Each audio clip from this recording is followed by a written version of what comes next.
সরকার পরিবর্তনের পর থেকে দেশে বইছে পরিবর্তনের হাওয়া। এর মধ্যেই দীর্ঘদিন বন্ধ থাকার পর অবশেষে খুলছে রাষ্ট্রায়ত্ত ৯ চিনি কল। এমন খবরে নড়ে চড়ে বসেছে প্রতিবেশী দেশ ভারত।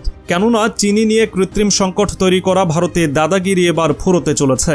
এছাড়াও দেশীয় পণ্য উৎপাদনে কমবে হঠাৎ বেড়ে যাওয়া চিনির দাম, এমনটাই আশা করা হচ্ছে।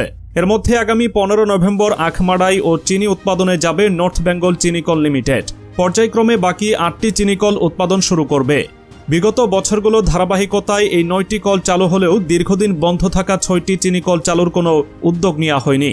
রাষ্ট্রপতির আদেশক্রমে শিল্প মন্ত্রণালয় থেকে গতকাল ২টি পৃথক প্রজ্ঞাপন জারির মাধ্যমে চিনি কলগুলো চালুর তারিখ ঘোষণা করা হয়। প্রজ্ঞাপনে বলা হয়েছে, গুড়, আখ, চিনি বা চিনিজাত দ্রব্য উৎপাদন ও স্থানান্তর নিয়ন্ত্রণ আদেশ ২০০৬-এর অনুচ্ছেদ ৫-এ প্রদত্ত ক্ষমতা বলে আখ এলাকায় অবস্থিত ৯টি চিনিকল আখমাড়াই ও চিনি উৎপাদন শুরু করবে।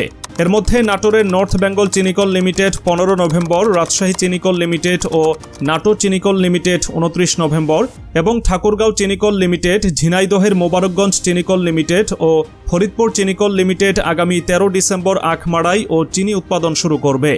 এছাড়া জামালপুরের জিলবাংলা চিনিকল লিমিটেড ৬ ডিসেম্বর এবং চুয়াডাঙ্গার Carew and company Bangladesh limited ও জয়পুরহাট চিনিকল লিমিটেড ২০ ডিসেম্বর আখমাড়াই ও চিনি উৎপাদন শুরু করবে। বাংলাদেশ চিনি ও খাদ্য শিল্প কর্পোরেশনের অধীনে সরকারি মোট ১৫টি চিনিকল রয়েছে। বিএসএফআইসি আগেই জানিয়েছিল বন্ধ থাকা চিনিকলগুলো তারা পর্যায়ক্রমে চালু করবে। এর মধ্যে চলতি মাড়াই মৌসুমে শ্যামপুর ও সেতাবগঞ্জ চিনিকলের যে কোনো একটি চালুর কথা শোনা গেলেও শেষ পর্যন্ত সেটা সম্ভব হয়নি। শিল্প মন্ত্রণালয়ের আওতাধীন ১৫টি চিনিকলের মধ্যে ৩টি ব্রিটিশ আমলে, ৯টি পূর্ব পাকিস্তান আমলে ও ৩টি বাংলাদেশ স্বাধীন হওয়ার পর স্থাপন করা হয়েছিল। লোকসান কমাতে ২০২০ সালের ডিসেম্বর থেকে রাষ্ট্রায়ত্ত ১৫টি চিনিকলের মধ্যে ৬টি চিনিকলের উৎপাদন বন্ধের সিদ্ধান্ত নেয় বিএসএফআইসি। এছাড়াও আখের দাম বাড়ায় পাল্টে গেছে নাটোরের ২টি চিনিকলের লোকসানি চিত্র।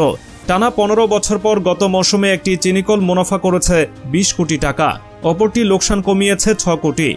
গত ৩ বছরে প্রতিমন আখের দাম ১২০ টাকা বাড়ানোর কারণে এই সুফল মিলেছে বলে মনে করছেন সংশ্লিষ্টরা। আখ সংকটের কারণে গত ১৫ বছর টানা লোকসান গুনেছে চিনিকল ২টি। তবে গত মৌসুমে ১,৮৮,৬৩৪ মেট্রিক টন আখমাড়াই করে ১০,৬৬৭ মেট্রিক টন চিনি উৎপাদনের মাধ্যমে ২০ কোটি লাভ করেছে নর্থ বেঙ্গল চিনিকল। আর নাটোর চিনিকল প্রায় ৬৯,৮৪৪ মেট্রিক টন আখমাড়াই করে ৩,২১৫ টন চিনি উৎপাদনের মাধ্যমে লোকসান কমিয়েছে ৬ কোটি টাকা। গত মৌসুমের চেয়ে এবার নাটোরের জেলায় আখের উৎপাদন বাড়ায় উৎপাদনের লক্ষ্যমাত্রাও বাড়ানো হয়েছে। নর্থ বেঙ্গল চিনিকল ২ লাখ মেট্রিক টন আখমাড়াই করে ১৫,০০০ মেট্রিক টন চিনি এবং নাটোর চিনিকল ৯০,০০০ মেট্রিক টন আখমাড়াই করে ৬,০০০ মেট্রিক টন চিনি উৎপাদনের লক্ষ্যমাত্রা নির্ধারণ করেছে।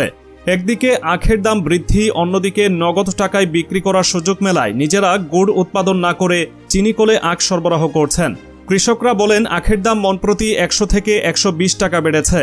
মিলে ভালো দাম পাওয়া যাচ্ছে, এতে আখ চাষে লাভ বেশি হচ্ছে।